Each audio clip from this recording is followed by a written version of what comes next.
Payg'ambarimiz Muhammad Mustafa sallallohu alayhi va sallam Abu Hurayra roziyallohu anhu rivoyat qiladilarki, minbarga chiqib xutba qildilar Ramazon oyida. Birinchi minbarga qadam qo'yganlarida amin dedilar. Ikkinchisiga yana qadam bosdilar, amin dedilar. Uchinchisiga qadam bosdilar, amin dedilar. Shunda biz taajjub qildik.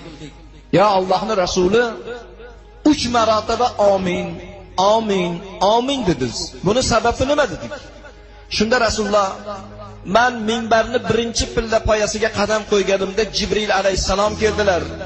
Ey birodarim Muhammad, Allohning habibi, qaysi ummating Ramazonga salomat yetsa, tanasida joni omon bo'la turib, imkoniyati bo'la turib, qodir bo'la turib Ramazon ro'zasini tutmasa, o'shanda ummating xor bo'lsin dedilar, men amin dedim. Ikkinchisi pilla poyiga qadam qo'ydim.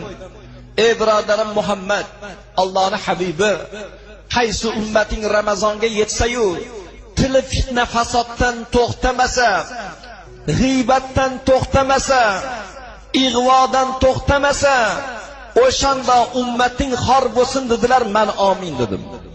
Uchinchisi, ey birodarim Muhammad, qaysi ummating Ramazonga salomat yetib, shu Ramazon